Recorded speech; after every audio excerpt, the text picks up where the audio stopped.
afternoon, everyone, and thank you all for joining us today. It's great to see all of you introducing yourselves in the chat box, and please feel free to continue to do that. I'm Beth Stroll with the TA Network for Children's Behavioral Health, and I'd like to welcome you to this month's webinar. This session is part of the System of Care Leadership Learning Community. Denise Sulzbach and I coordinate this learning community. We hold it monthly, and it's designed to support leaders in systems of care. So that could be in states, communities, tribes, territories, and includes those both with and without federal grants. We try to make these sessions relevant for all jurisdictions. And it's also designed for leaders with many roles in systems of care, including those in director roles, as well as leaders in various content areas. We do try to address topics that are important and helpful to you in your work, and we always welcome your suggestions for future topics, so please feel free to reach out to us with any ideas that you may have. This year we've been focusing most of our sessions on operationalizing various elements of the system of care approach, and today's session will be focusing on a guide to social marketing for systems of care that can increase your impact. We do like these sessions to be as interactive as possible, and we encourage you to put your questions or comments or insights in the chat box throughout the session. We have also incorporated time for questions and answers, and Denise and I will make sure that any questions you enter in the chat box are addressed by the presenters. And just below the chat box, you'll see a box that allows you to download today's PowerPoint presentation and any other resources. And as a follow-up, you'll also receive a link to the recording of this webinar. I also want to mention that at the end of the session, a link will pop up for a very brief evaluation survey, and we would very much appreciate your taking just a few moments before logging out to complete this and provide us with your feedback. We do take it very seriously, and we use it to improve our future learning community sessions, so that we would really appreciate your taking a moment to do that. I'd also like to take a moment to mention our learning management system that we call Ideas at the Institute. This is a platform that allows our learning communities to be more user-friendly and interactive. And it acts as a digital hub where you're able to join the learning communities that we offer, and there are a variety of those. You can register for webinars, find recordings of previous webinars and related resources, and you can also interact with experts and peers. And a link to sign up for the learning community is on this slide. Here you can see what it looks like when you log in and where you can find information about the learning communities. And we do encourage you and your staff and your partners to sign up and to be able to take advantage of the IDEA system. We're really very excited about everything that it has to offer. We also want to let you know that registration is open for the University of Maryland 2020 National Training Institutes that will take place next summer in Orlando, Florida. We're very excited about the program. It's shaping up beautifully with well over 100 different workshops and institutes for you to choose from. We will have some pre-institutes training programs on June 29th and 30th, and then the institutes will take place from the afternoon of June 30th through July 3rd. So we also encourage you to budget for this and hopefully bring a delegation to the institutes from your states and communities and your various partners. So we hope to see you in Orlando. And the next learning community on March 11th will focus on implementing a continuum of crisis services with a strong emphasis on mobile response and stabilization. It's not our usual date because of a conflict with the University of South Florida meeting on children's mental health in Tampa. So we hope you'll put March 11th on your calendar and join us at that. Tiara, our wonderful tech expert, is going to put a link to register in the chat box. Looks like she already has. And you'll also get this link in the follow-up email that you'll receive from this webinar. And as always, you can find information on TA opportunities, the learning communities, and resources and other opportunities in our weekly TA telegram. There's also a link in the chat box for registering for the training institutes. Well, again, today's session is focusing on social marketing, and we're very fortunate to have three outstanding presenters. From our own TA network, we have Michelle Boardman, who is the Director of Marketing, and Anita Bryant, who is our lead social marketing specialist. And then Matthew Clay from the Georgia Department of Behavioral Health and Developmental Disabilities will be discussing the communications work that's in Georgia. So I'd like to thank them in advance for their great work in putting this session together. And now I will turn this over to Michelle, who'll get us started. Michelle? Great. Thank you, Beth. And welcome, everyone. I'm delighted that you could join us today. As Beth mentioned, I'm Michelle Boardman. I'm the Director of Marketing here at the Institute for Innovation and the TA Network. I'm located in Baltimore. And I'm delighted that both Matthew Clay and Anita Bryant could join me today for this webinar. They're both very talented. So here's what we're going to do today. We're going to introduce the idea of social marketing and what it can do for your community, go over a model that's used in developing social marketing, and we'll bring that back throughout the talk as we talk through the different parts of it. And we hope that you leave today with an understanding of what social marketing can do in helping you meet your goals, and also how to go about doing it. And we'll leave you with lots of links as well as the presentation to various resources that we have online. And Matthew's going to come in the middle of this presentation and really give us a kind of a case study about the work that he's been doing in Georgia and how he's been using data in that work. So I hope this will be an engaging presentation, and I thought a great place to start would be to get your ideas about what you think social marketing is. So if you could use the chat box for a minute and type in, how would you define social marketing, or something that you think is a part of social marketing. Let's hear where we're starting. What do we think this is about?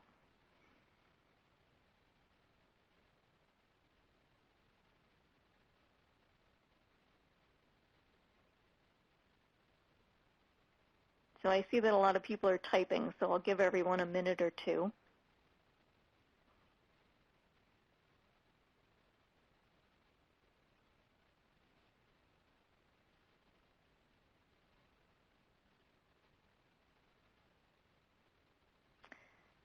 So let's see. Chloe says it's advocacy for important topics in your community.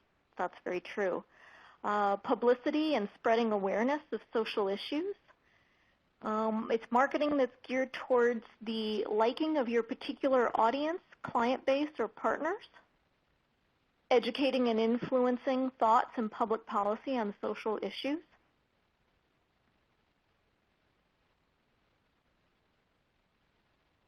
Changing behavior, in all caps. Getting the word out to people through people. Oh, these are all great ideas. And all very accurate. This is exactly what social marketing is. So let's talk a little bit about what kind of definitions exist in our field and how we would define it. So one of the common definitions that I see in our field is that social marketing uses the same tools and methods as for-profit marketing, but in the service of public good. And I've seen that in a number of materials. And I would define it a little bit differently, because I don't think that social marketing is the same as, say, a car dealership or some other kind of for-profit company, because that definition really ignores the fact that nonprofit marketers have been working for decades in all kinds of fields, like in environmental issues, certainly public health, the arts, cultural organizations, to really try and influence our thinking and our behavior for social good. And there's a really big field out there of nonprofit marketing that we can take from and learn from. And so I would say that social marketing is using a lot of the techniques and methods that nonprofit marketers have developed to change human behavior for the good. So you can think, when you think about nonprofit marketing, you could think about everything from, 1970s and 80s campaigns to stop the slaughter of harp seals, to campaigns through today to encourage us to spend our time, our leisure time, in art museums and doing other things that might be considered good for us. So I wanted to introduce a video from the University of Washington where they talk about social marketing and how they use it to change behavior and where it lies on the continuum of changing behavior. When it comes to citizen behavior change, policymakers usually use one of two options. The first one they try is education, which is basically words and information to get people to change their behaviors.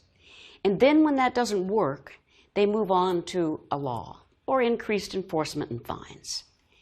So this banner here is in the state capitol building once a year here in Washington State as an exhibit for legislators.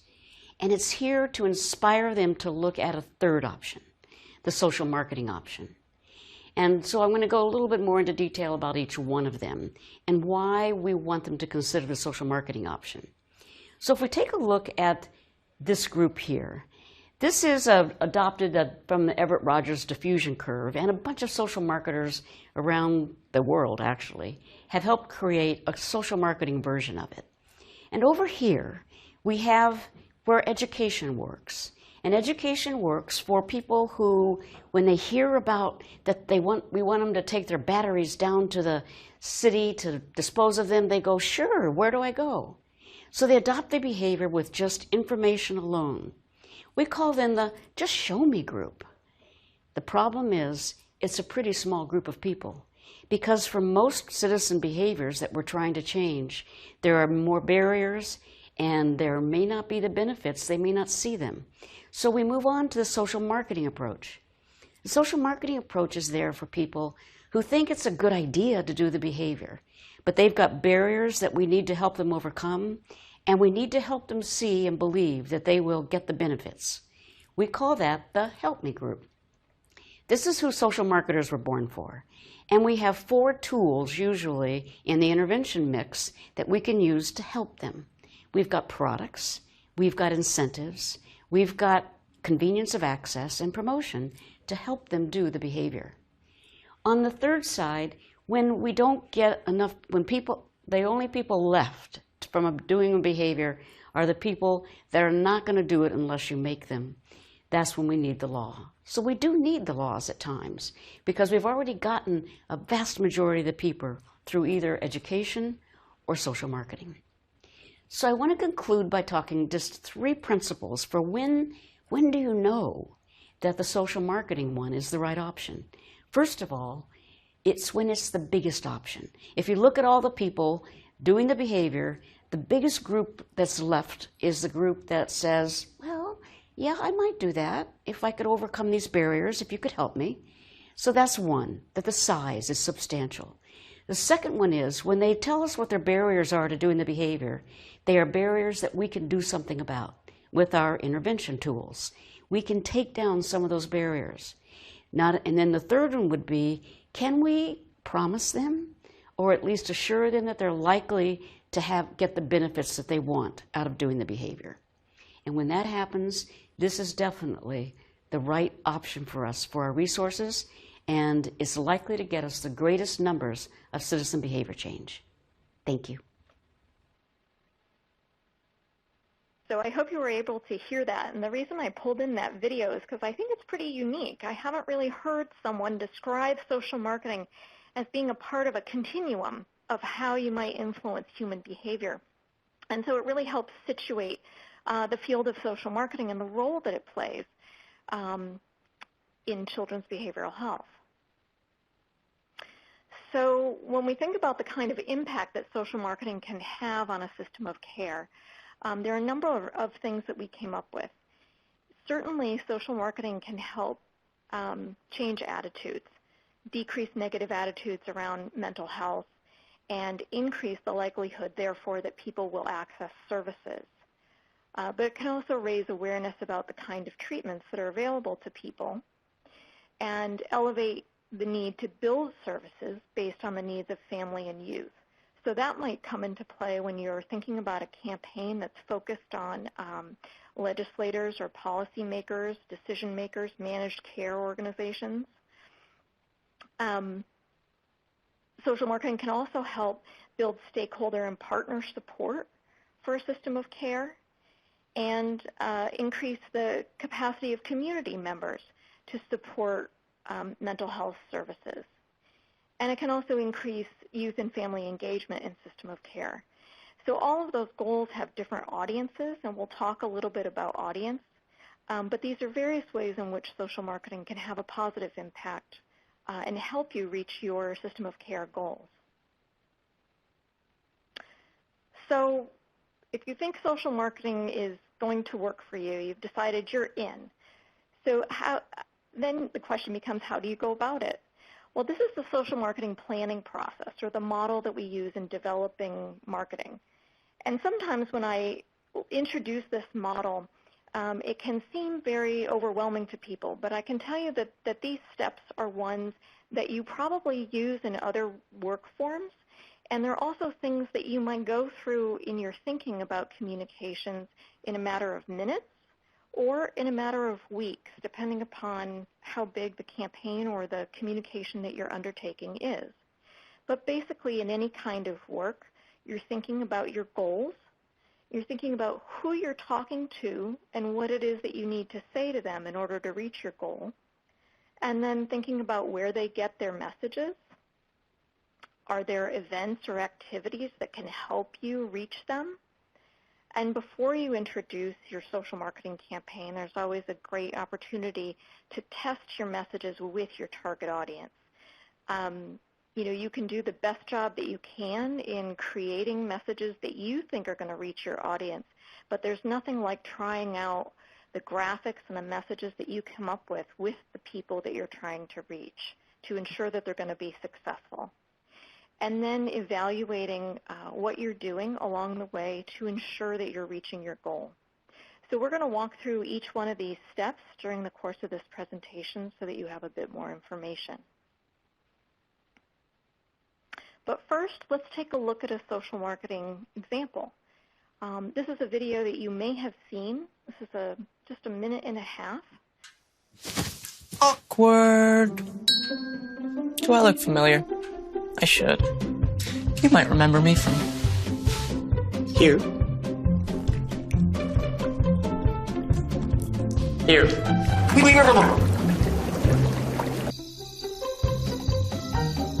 Or maybe even here. But an awkward silence can be a great thing. It can actually be a perfect moment to reach out to a friend and ask if they're okay if they seem down. It doesn't matter how you say it. You all right? Everything's okay? All G? You all right, girl? Oh, you cool? You bugging dog. Just show you're there for them. Go on, Kelly. Seize the awkward.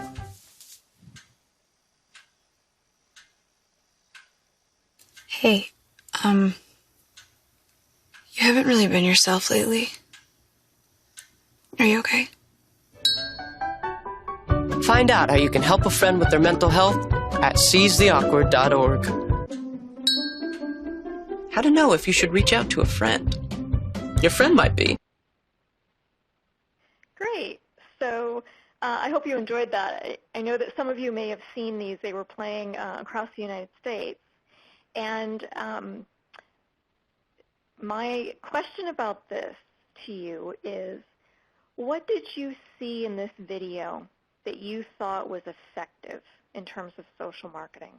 And go ahead and type in the chat box anything that you saw in this video that you thought is effective in reaching young people. And I'll give people a few minutes to respond.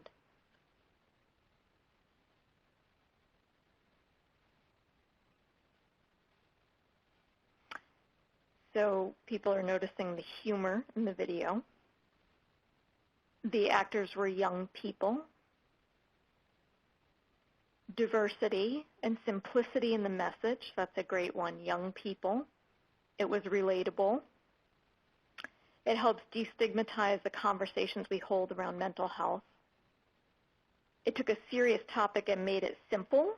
Light humor, relatability, those are all really good responses. Absolutely true. Yeah, so some of the things that I saw that I thought made this campaign effective was that there was a singular message. They weren't trying to communicate too much, but there was really one key message, and that is that young people should talk to other young people when they see that something is amiss. Just as several people noted, there were relatable images and words that, spoke to the experience of the audience. I love the young person who says, "Buggin' dog?" I thought that was my best line in the video. And that there's a call to action. There's a place for people to take this moment. It's really a call to talk to other young people about what's going on in their lives, to not let those moments pass them by when they see that something's wrong. So before we launch into talking a bit about our audience, we want to think through who our partners are. Marketing is something that's seldom done without a surrounding group of people, and those are really your partners who can help you test out ideas and build a successful campaign. Those include families and youth, your system of care partners, definitely your intended audience. So if you're trying to reach school teachers, for instance, you'll want to include some school teachers in your planning committee, or just consulting with you on your planning to ensure that what you're doing is successful. Community members could be members of faith communities or child-serving agencies in your community. They're all going to be helpful in helping you create marketing that's really going to be effective in your community.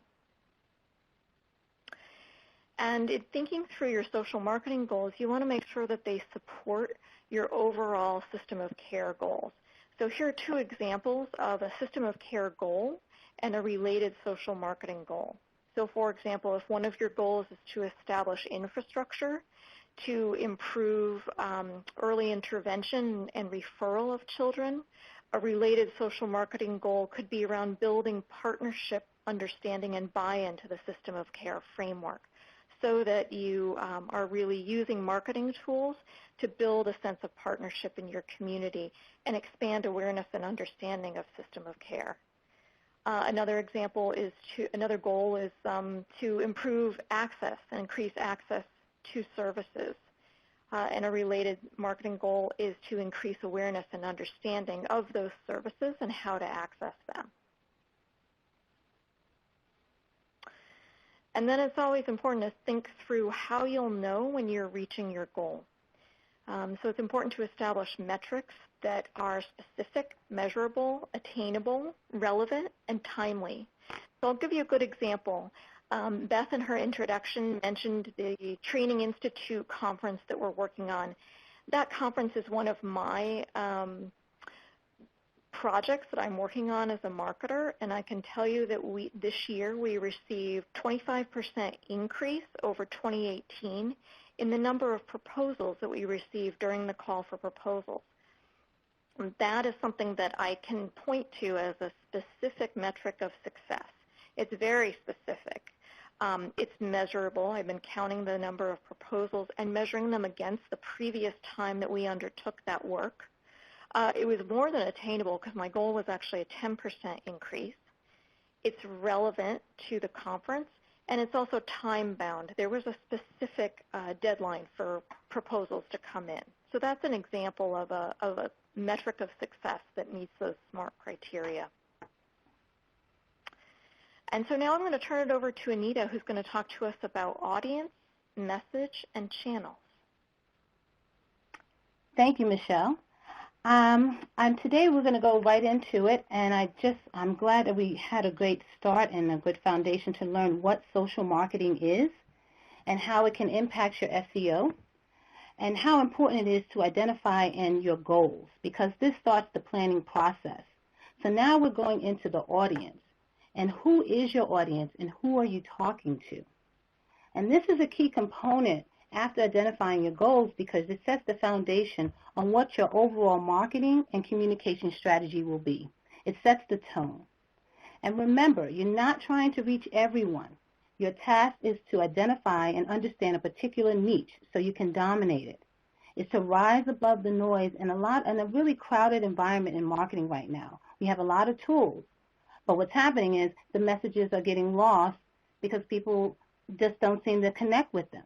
So this is the point where you do the research to see who are you talking to so that you are making sure your message gets across.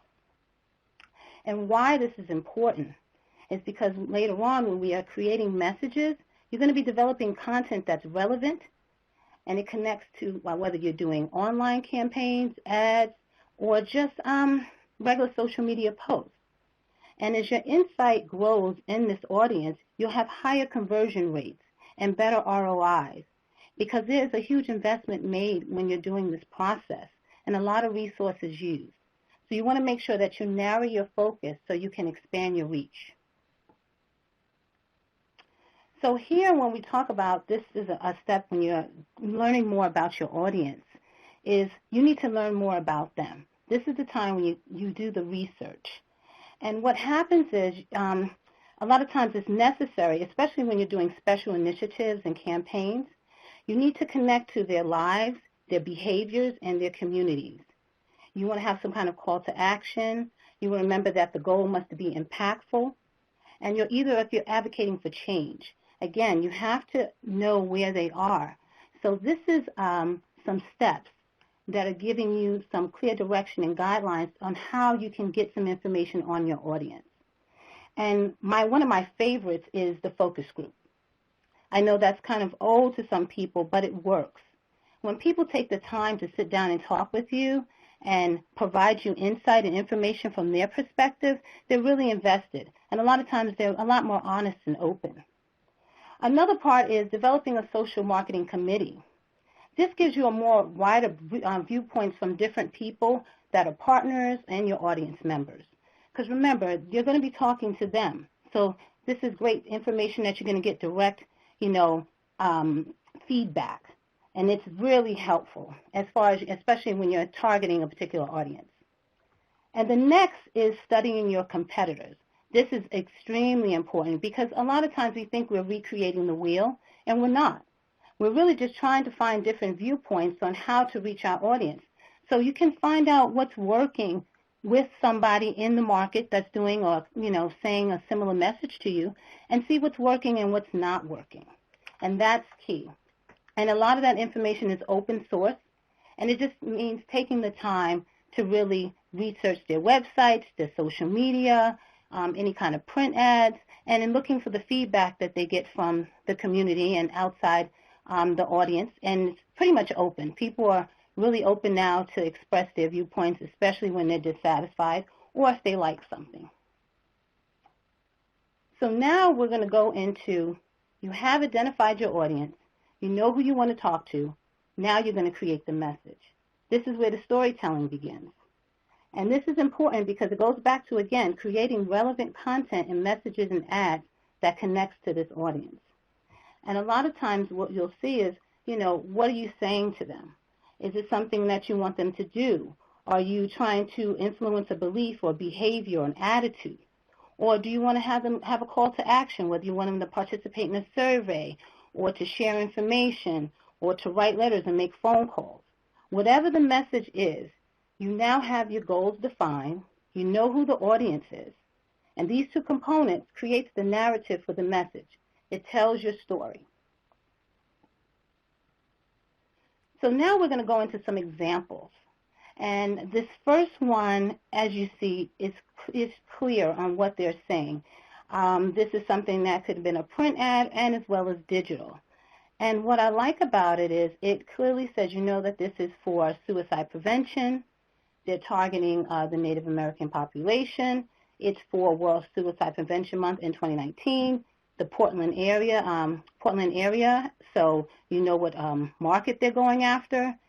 And I'm sorry it's a little small, but you also see that there's ways that you can share on social with their hashtags. They've also provided the website and link information if you want to further explore more information about them. So this is another way that they were able to use their goals, their audience, and created the message with that. So the next one is more about, which is my favorite. I love doing videos and using multimedia for social marketing And the reason why I say that is because now, as we all have seen, people's attention spans are really short right now. So if you can get them visually and catch their eye and attention, I definitely advise you to explore that further because it definitely works. So for this one, going back to creating the message and continuing your story, you don't want to just do like a lot of jargon and one-liners. You want your message to be stand out, to be memorable, to be authentic, to distinguish from the rest. You know, remember, you're telling your story. So the first thing you want to do is get people hooked in. And after you get them hooked in, you want to support it with messaging, messages and words and whatever you have to follow up after. So what we're going to do right now is take a look at this video, and I want to get your opinion and insight on what did you receive from this message. What really helped me get through my father's passing was turning to my culture, where I'm from. War canoeing, paddling, it's my outlet, and how it helped me was it really boosted my not only my physical strength but my mental toughness, my emotions, and my spirituality. You just lost, let's say, your wife or your job, or you just have a minor or major setback right now at the moment. The youth, the younger people that look up to you as a role model, we need you here to go through this tough time so we know how to. Listen, suicide eliminates the possibility of your situation ever getting better. Suicide is not your answer. Please don't do it.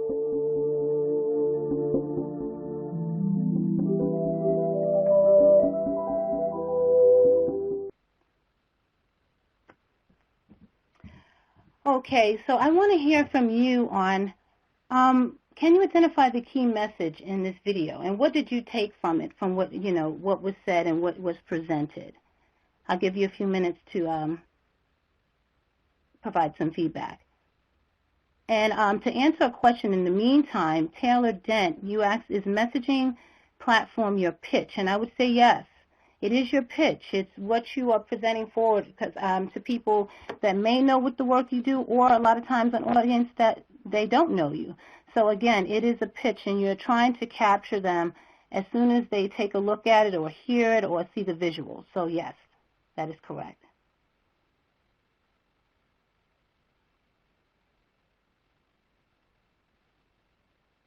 Yes, thank you. This is a healthy way to go through the grieving process. Suicide prevention, we need you here. I thought that stood out the most. Yes, thank you. This is great. So again, here you are. They didn't put any one-liners. It wasn't something that they were trying to be catchy. It was pretty much very heartfelt, personal. They connected it to culture, and they provided, which is really important, especially when we're messaging mental health. As we're doing the creative processing of the goals and identifying the audience and your messaging, is to provide some, and I got this from a coworker, and to always remember, and what I liked here at the end, they provided where to get resources if you needed help. Because you just don't want to put the information out there and then don't follow up with, okay, what's next? I'm feeling this way, and this is what I'm going through. And I love that they had that. And they had that also in the previous example as well as in the video.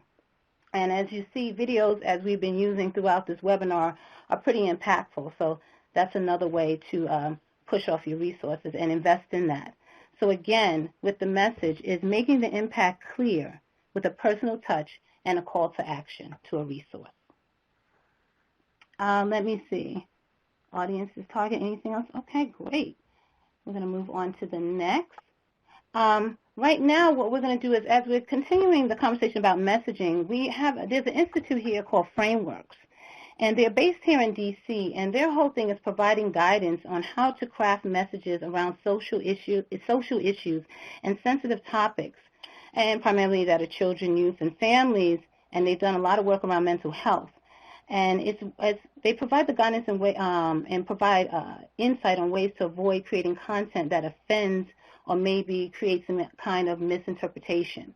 And I think we all have witnessed in these past years companies and organizations that had to send out apologies and for ads or campaigns where the messages went in the wrong direction and were not received well.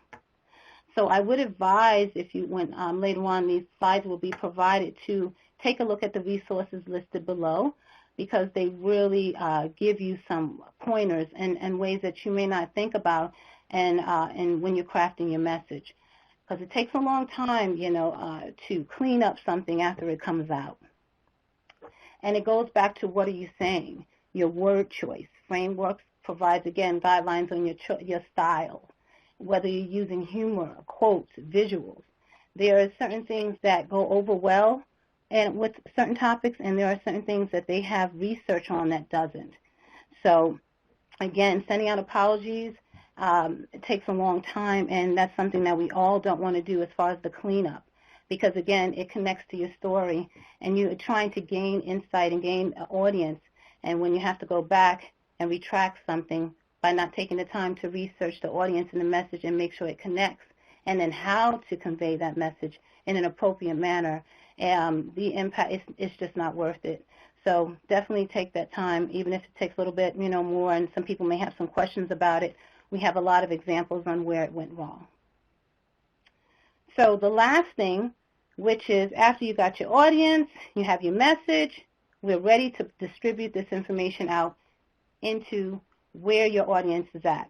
So again, it goes back to, where are your audience receiving information? And these are different areas where you can disseminate the information, but you need to find out where they are. Perfect example, a lot of people were jumping in opening Instagram accounts. Not every audience is on Instagram, especially if they're not youth. So, if you start creating stuff for Instagram and you're ready to put it in process and you didn't check to see if your audience is on there, you wasted resources and time creating something that won't connect to the audience that may just still use printed material or still just go on the website, or may just need to be word of mouth. I would go back to partnerships, which was mentioned earlier with Michelle. Partners are a great way to get information out, especially when you have limited resources.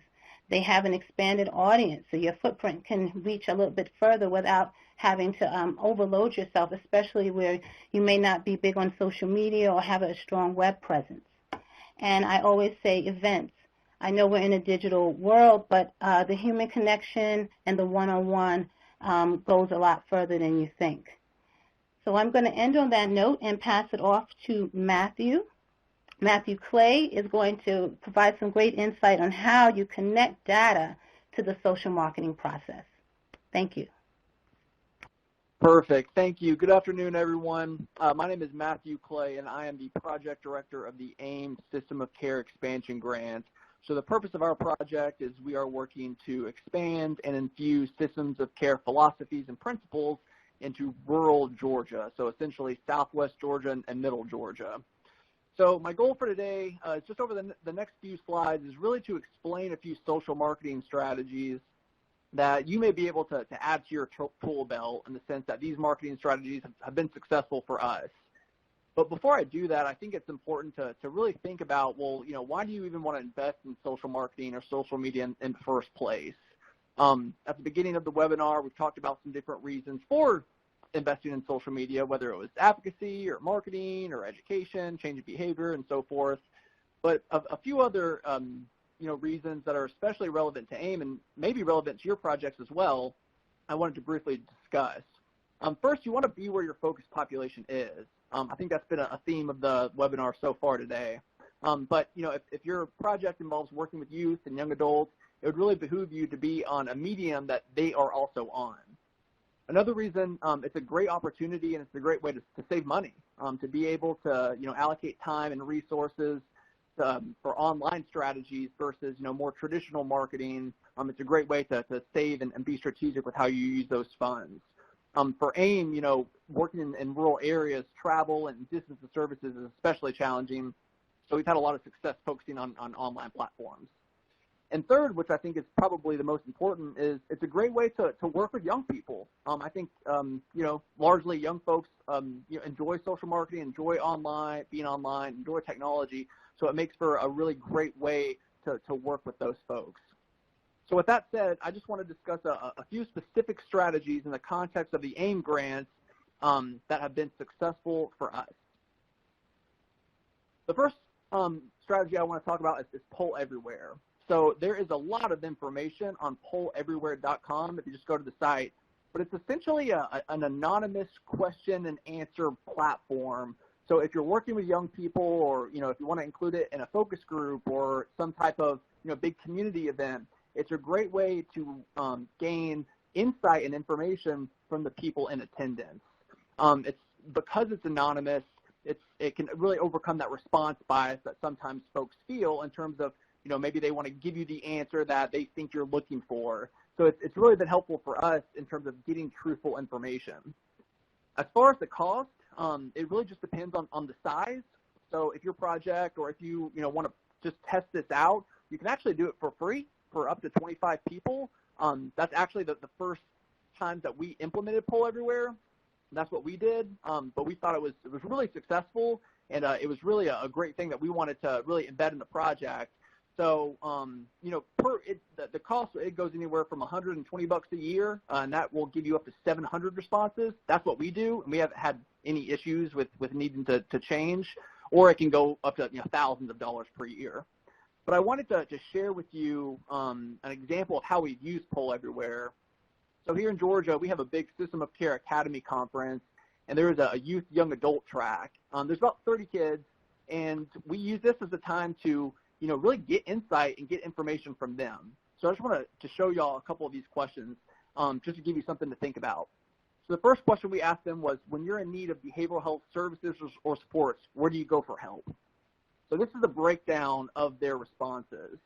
And once again, when you're using any type of marketing strategy, or really any strategy in general, I think it's really important to be intentional. You don't want to just ask questions just for the sake of asking questions, but really try to ask questions in a way that once you get that information, once you get that data, you can leverage it.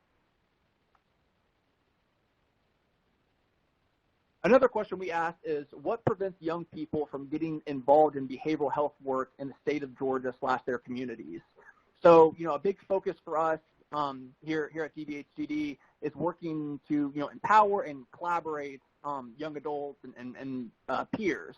So one of the ways that we want to do that is by looking to support them. And if there is a certain thing or entity that's preventing them from getting involved in this work, we want to know what that is to see if we can strategically overcome it.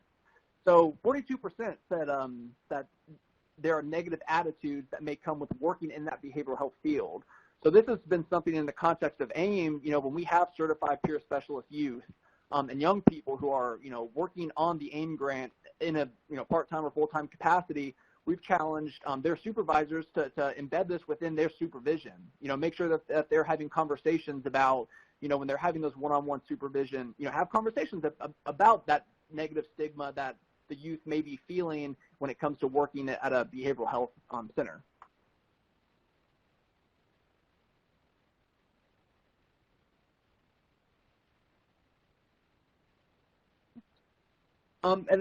Another question that we asked, I must have messed up the slide, but I thought it was pretty insightful. It was, and keep in mind that the group of people who are answering these questions are essentially teenagers, but we asked, what do you see as a big challenge facing the next generation of youth and young adults? So those people who are born between 2010 and 2025.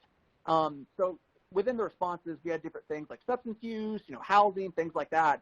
But 60% of the responses said harms and dangers associated with screen time.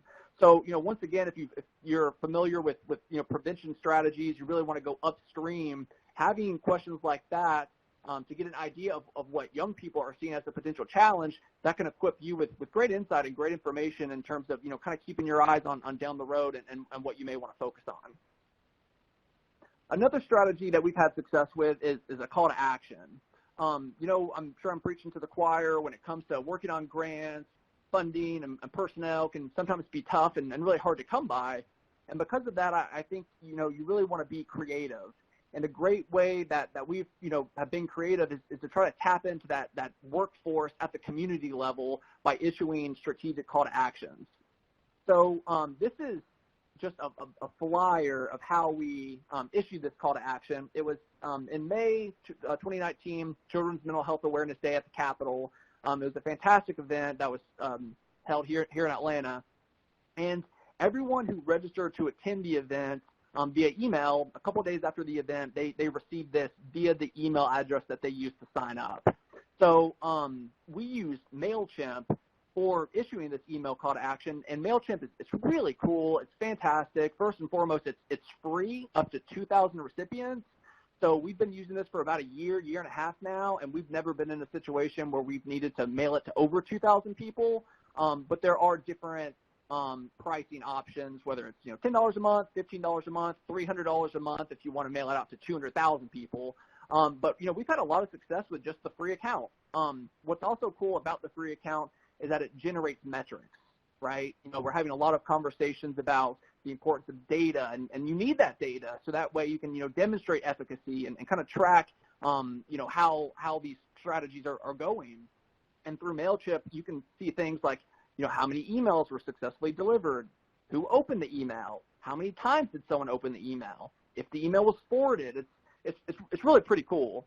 So for our project, we issued this call to action where we were essentially giving folks 3 months to accomplish one personal goal, whether that was getting involved with a Federation of Families chapter, or completing the SAMHSA webinar, or participating in a pay it forward social media campaign called Say Gosh Darn to Self-Harm.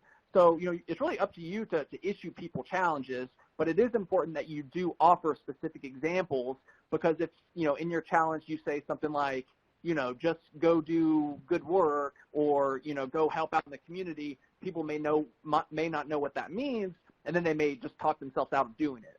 But if you give people a specific way to kind of push that needle forward, I think you'll find that you'll greatly increase the likelihood that they follow through with that. So with our challenge, we had 650 emails delivered. We had 160 people actually open the email, which is about 25%. And then the follow-up for 3 months later, we had, once again, 650 emails successfully delivered. We had 145 people open the email, so about 22%. And then we had about 15 people actually participate in the call to action. So, when I first saw that we had about 10% of the people, actually participate, at first I was, a little disappointed. But, at the end of the day, that's 15 new people. That's a part of this grassroots-esque workforce that's assisting with this work. So, at the end of the day, I think it's really a numbers game. And, one person really can make a difference. So I think as you're piloting these strategies, it's really important to keep that in mind.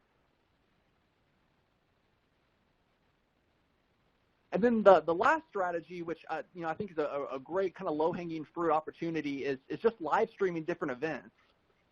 You can use a lot of free services, whether it's Facebook or Twitter. YouTube is free, although to live stream via YouTube, your account must have a minimum number of subscribers. I believe it's 1,000.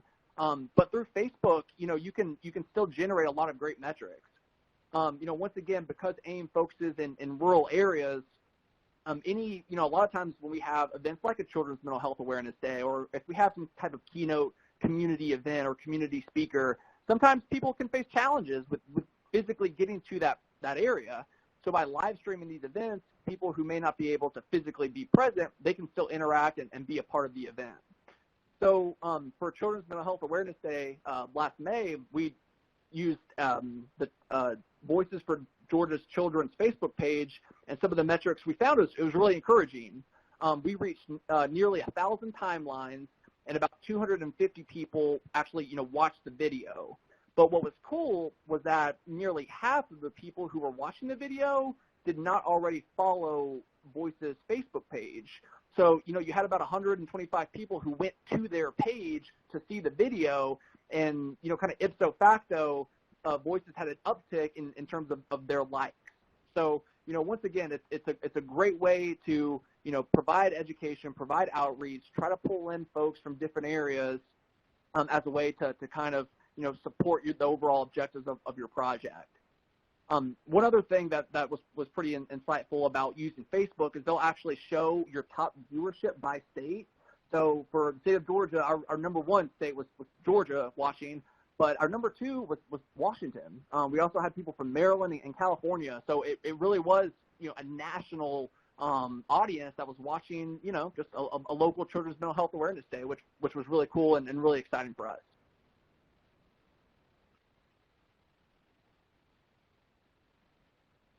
And just before I hand it back over, I think if you haven't used social marketing, or if you haven't done technology, or maybe you're a little overwhelmed at the thought of using technology, which rightfully so, because it is ever evolving. But we see this as just a great opportunity to try to collaborate with our younger people, whether they're interns or part-time staff, or peers, because they offer great insight. And it's a great way to kind of collaborate in an informal but also formal way. And once again, it's a lot of these strategies. It really is a numbers game, because if one person is viewing something from a live stream, or one person participates in a call to action, that really can ignite a full movement. So just something else to keep in mind. And with that, I will hand it back over. Matthew, thank you so much. That was great. And you can see that he hit on so many parts of the social marketing planning process. He talked about goals, his audience, his messages, the ways that he was reaching his audience, the role of events in his campaign, and some SMART goals and how he was monitoring and gaining access to his results. So that was a really great example, and really great to hear about what's going on in Georgia. So we're more than halfway through the social marketing planning process now. So let's bring it on home. Okay, so Matthew talked about events, and I would just add to that a bit in that events play a key role in social marketing. They are one of the channels that can help you reach your audience. They may be events that you create as a part of your system of care efforts, or they could be events that already exist in your community, like a festival, that might be a great place for you to reach your audience. It also could be awareness days that are celebrated both online and through events, and the events of your partners as well. I know one system of care community has a really smart strategy for community events. They bring therapy dogs, and their target audience is parents. So while they're kind of introducing the idea of therapy dogs, it allows the children at the events to be occupied by the therapy dogs, while the people who are behind the booth get a chance to talk to parents. So it's actually a very smart strategy, and a very thoughtful one about the role of therapy dogs as well. But events are a place where you can deliver your messages verbally and also through distribution of print materials. It's also a great way to build your audience, because while you're talking to people at events, you'll want a way to capture their email addresses. Either you can put them in an iPad or have a sign-up sheet where they can sign up to get more information from you. But you don't want people to walk away from that event without you having a way to contact them again. And it's also a way for you to distribute materials that you're developing to get your messages out there. And you want to think about who in your organization can be your best spokespeople. Make sure you get out from behind that booth and that you talk to people and distribute your materials, and that people have that your staff who is speaking for you at an event has a clear sense of the messages that you're trying to get across, so that they can incorporate those into their conversations with people. When you're thinking about events, make sure that they're ones where you can reach your target audience, that can help you support your goals, that involve youth and family voice and are culturally competent, and are within your budget. Could be a couple $100 or more to participate in some community events. Now, before you launch your campaign or get your messages out there in the world, this is a great time to test them. And a great way to test your messages is with the audience that you're trying to reach. So you might have a social marketing planning committee, or you might have members of your audience who can consult with you, but having them read what you've written and take a look at the graphics that you develop is a way of making sure that they are effective, competent, that they will work with your target audience, and that they're going to be successful. I know I've written things thinking that they're going to be appropriate for a youth audience, but then I run them by youth who have often much better ideas than I do. And then before you wrap up your social marketing campaign or during your social marketing campaign, it's time to evaluate what you're doing in an ongoing manner. So I have a great friend who's a really strong marketing professional, and she said to me recently that she went on a job interview, and they asked her, what do you do when your marketing plans don't reach your goals? And she said to me, well, I just don't know how to answer that question because that would make me a lousy marketer. And her point being that really marketing is something that you want to monitor while it's going on so that you can change up your messages or the channels, the ways that you're trying to reach your audience before your campaign is over so that you can make sure that your campaign is impactful. So for example, back to the example I gave you earlier about working on increasing the rate of responses for this conference that we're working on. If I'm not getting the results that I need, then I'm going to try thinking about the ways that I'm communicating with people and what I'm saying. Marketing takes vigilance. You want to kind of monitor how many people are opening your emails, how many pieces of print collateral you're distributing, how much traction is your social media presence getting, and when things aren't proceeding in the way that you hoped, it's time to change it up. And you can change it up as many times as you want to during a social marketing campaign. The only things that are hard to change are print communications because you've already invested in printing them. And then in terms of reaching your goals, sometimes you have goals that are time-bound, and you'll know when you have reached them. So for example, trying to increase attendance to a National Children's Mental Health Awareness Day event, you might benchmark against your attendance from a previous year. And that way you'll know when you've declared victory because you'll have reached Awareness Day and you'll know how many people attended your event. But sometimes it's not that easy because you might be working on a goal that's ongoing. You still want to monitor your metrics of success, but it may be something that you don't stop doing, doesn't have a finite end point. Maybe about increasing awareness or reducing stigma around mental health. And that's something where the work is never done. But you've always got a chance to evaluate how you're doing it. So I think we've gone through the social marketing planning cycle now, and we've also uploaded a social marketing planning tool in the files below the PowerPoint for this presentation.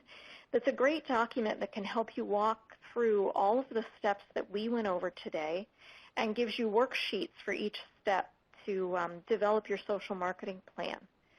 And both Anita and Matthew are still with us, and we'd be happy to answer any questions you might have. Thank you so much for joining us today. Thank you, Michelle. This is Denise Holzbach. We have one question that got answered in the chat box, but for the benefit of folks that will be listening to this recording, I'd love for Matthew as well as Anita to respond to Chris's question. Are there any privacy implications when it comes to streaming multiple people? Do you need consent? Matthew, would you like to start? Sure. When we've done these events, it's at pretty, large state-backed events. And so we've been able to gain consent when filming, state leaders, commissioners, and so forth. But that's an excellent point. Whenever you are taking videos or pictures or live streaming, especially with younger folks when they're involved, that's definitely something you want to be mindful of. You don't ever want to be in a situation where, the event that you did and the social marketing strategies that you implemented are being kind of overshadowed by a mistake that you may have made in terms of not gaining consent. So yes, you definitely want to make sure you're doing that. Great. Thank you, Matthew. Anita, do you have some additional tips? Yes, and one of the ways you can do that is if there's any kind of process where people need to register or sign up, you can put that in the form there, so it doesn't have to necessarily be chasing people at the event with hard paper just to sign a consent form.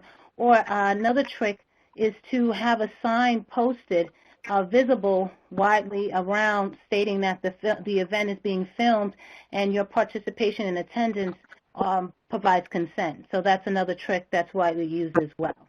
And to also just add to the young people, when you have a photographer or anyone maybe filming in something about a sensitive issue, and particularly with young people that usually don't come out to get services widely, you might want to make sure that they don't capture a lot of their faces, just maybe the sides or the back of their heads and things of that nature as well, especially if they're not open to coming out and being identified for whatever they're coming to get some service for. Thank you, Anita. We do have more time for questions. Does anyone else have any questions for our panel? Like Stephanie is typing, we'll give her a moment. Yes, she's indicating. Go ahead, Josh.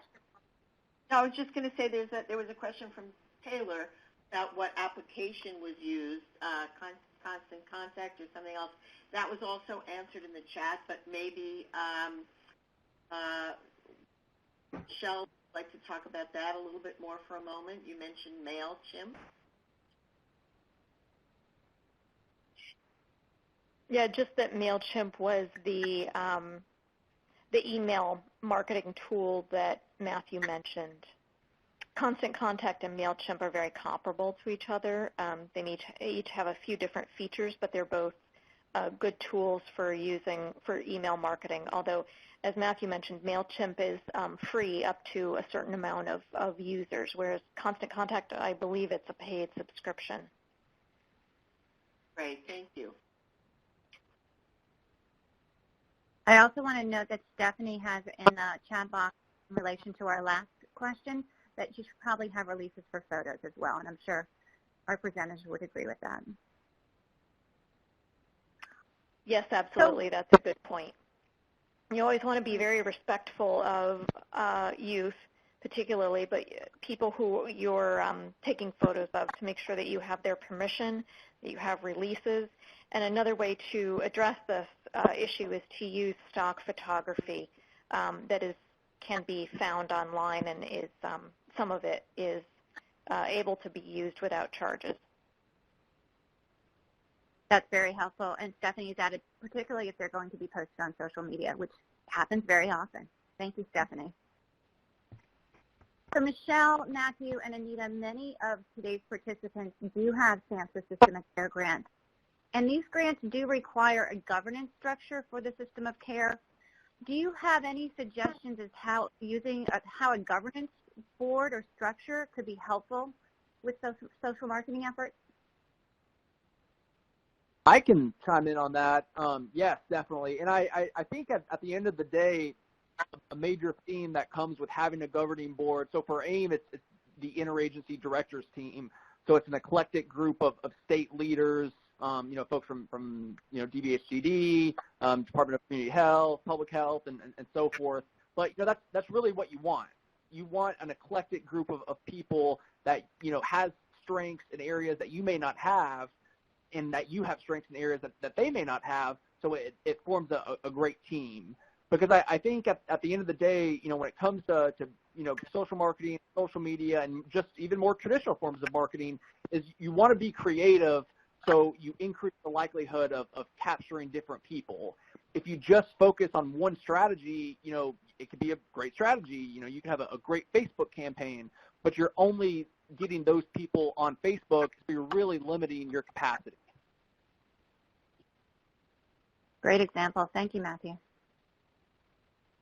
Also related to our last discussion, Mariah has shared in the chat box that unsplash.com also has fantastic free messages, part of the toolbox. Thank you, Mariah.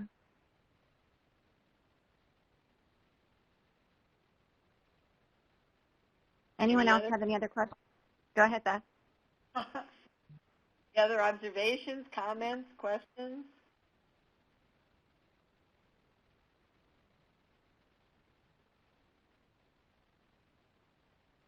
maybe one coming in. Do any of our presenters have any other thoughts that they'd like to share before we close?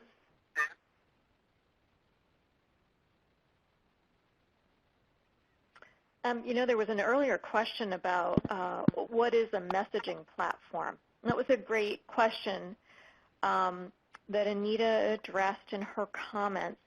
And also I would add to it that in the social marketing planning document, there is a tip sheet around developing a messaging platform. But essentially a messaging platform is a series of bullets that define what your key message is and what the supporting messages are.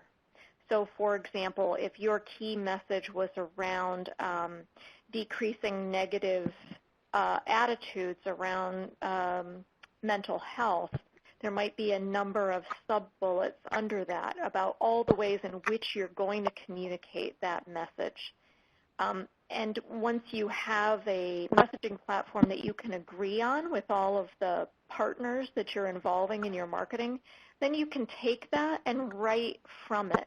So you could write a press release, you could write a social media post, you could write a postcard, but they'd all be drawn from the same agreed upon series of message points. Thank you, Michelle. Chris shared a resource in the chat box as well. I'm wondering if you could comment on that and share it with the team. Absolutely. It was a comment that she uses Canva to create content for social media, and she's right. This is a fantastic resource. Canva is free, and it's a tool that you can. It's a WYSIWYG tool, which is what you see is what you get. You don't have to have any special skills as a graphic designer or web skills to be able to use Canva, but it's a tool that allows you to design things like a really nice-looking social media post so that, as Anita was saying, your message really rises above all of the online chatter and really reaches your audience. We use Canva on a pretty much daily basis here. Thank you, Michelle, and thank you, Chris. And this is Anita. I just had to add, I'm sorry. I just wanted to add one more thing. Oh, wait. Just wanted to add one more thing. Canva, outside of just social media, is also a great tool if you're creating flyers or any kind of booklets. They have expanded into even PowerPoint presentations. So definitely not just for social, look into it for other creatives that you're making for your social marketing process. That's a great suggestion. I know a lot of us make a lot of PowerPoint presentations. Very helpful. I have not seen any other questions come in on the chat box. Do you want to close us out? Sure. Denise and Beth, before you close us out, one of the things that might be helpful for people to know is if they're developing social marketing and they want some consulting time or help from either Anita or I, what's the best way for them to go about doing that? So for those of you that are on or joining us who have System of Care grants, most definitely reach out to your technical assistance lead. You can also email the TA network. And Tiara, could you please put the TA network's email address in the chat box for folks? That's a great suggestion, Michelle. Thank you. And better yet, here are your direct email addresses on the thank you slides. That works. Right. So you can reach out to our presenters, and I know they'd be happy to be available to support your work in any way that they can. So to wrap up, again, I'd like to ask you to put in for just a couple of minutes and use the link that'll pop up to give a very brief feedback through our evaluation. And I'd like to thank our presenters very much, Michelle, Anita, and Matthew, for their outstanding work on this session. I think they've left you with a lot of ideas, a lot of practical strategies that you can apply in your states and communities. And thank you also to Tiara Brown from the TA Network for handling all the technical aspects of the session and doing it so well, as she always does. One more plug for the next learning community on March 11th on crisis services, and thanks to all of you for joining us today.